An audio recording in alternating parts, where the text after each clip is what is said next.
Épître aux Éphésiens, chapitre 4. Premier paragraphe, versets 1 à 16. Je vous exhorte donc, moi, le prisonnier dans le Seigneur, à marcher d'une manière digne de l'appel dont vous avez été appelés, avec toute humilité et douceur, avec longanimité, vous supportant l'un l'autre dans l'amour, vous appliquant à garder l'unité de l'esprit par le lien de la paix.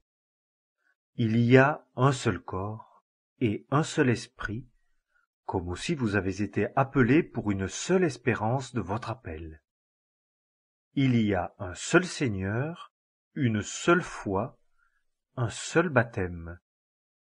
Il y a un seul Dieu et Père de tous, qui est au-dessus de tout, et partout, et en nous tous. Mais à chacun de nous, la grâce a été donnée selon la mesure du don de Christ. C'est pourquoi il dit, étant monté en haut, il a emmené captive la captivité et a donné des dons aux hommes.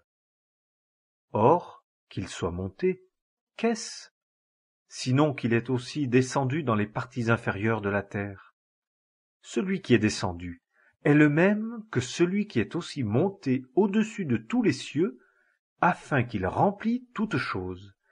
Et lui a donné les uns comme apôtres, les autres comme prophètes, les autres comme évangélistes, les autres comme pasteurs et docteurs, en vue du perfectionnement des saints, pour l'œuvre du service, pour l'édification du corps de Christ, jusqu'à ce que nous parvenions tous à l'unité de la foi et de la connaissance du Fils de Dieu, à l'état d'homme fait, à la mesure de la stature de la plénitude du Christ, afin que nous ne soyons plus de petits enfants, ballottés et emportés çà et là par tout vent de doctrine, dans la tromperie des hommes, dans leur habileté à user de voies détournées pour égarer, mais que, étant vrais dans l'amour, nous croissions en toutes choses jusqu'à lui qui est le chef, le Christ, duquel tout le corps bien ajusté et lié ensemble, par chaque jointure du fournissement,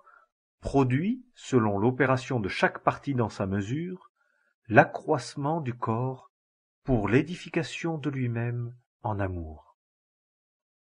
Deuxième paragraphe, versets 17 à 19.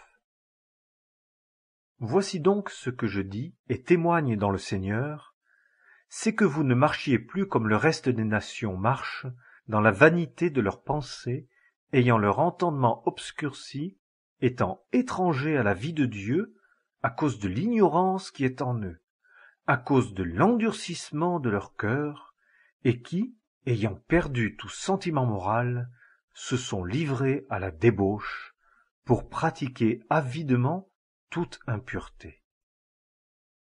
Troisième paragraphe, versets 20 à 24. Mais vous n'avez pas ainsi appris le Christ, si du moins vous l'avez entendu et avez été instruits en lui, selon que la vérité est en Jésus, c'est-à-dire en ce qui concerne votre première manière de vivre, d'avoir dépouillé le vieil homme qui se corrompt selon les convoitises trompeuses, et d'être renouvelé dans l'esprit de votre entendement, et d'avoir revêtu le nouvel homme, créé selon Dieu en justice et sainteté de la vérité. Quatrième paragraphe, versets 25 à 32. C'est pourquoi, ayant dépouillé le mensonge, parlez la vérité chacun à son prochain, car nous sommes membres les uns des autres. Mettez-vous en colère et ne péchez pas. Que le soleil ne se couche pas sur votre irritation, et ne donnez pas occasion au diable. Que celui qui dérobait ne dérobe plus, mais plutôt qu'il travaille, en faisant de ses propres mains ce qui est bon, afin qu'il ait de quoi donner à celui qui est dans le besoin. Qu'aucune parole déshonnête ne sorte de votre bouche, mais celle-là qui est bonne, propre à l'édification selon le besoin, afin qu'elle communique la grâce à ceux qui l'entendent. Et n'attristez pas le Saint-Esprit de Dieu, par lequel vous avez été scellés pour le jour de la rédemption. Que toute amertume et tout courroux et toute colère, et toute crierie, et toute injure soient ôtées du milieu de vous, de même que toute malice. Mais soyez bons les uns envers les autres, compatissants, vous pardonnant les uns aux autres, comme Dieu aussi en Christ vous a pardonné. Épître aux Éphésiens.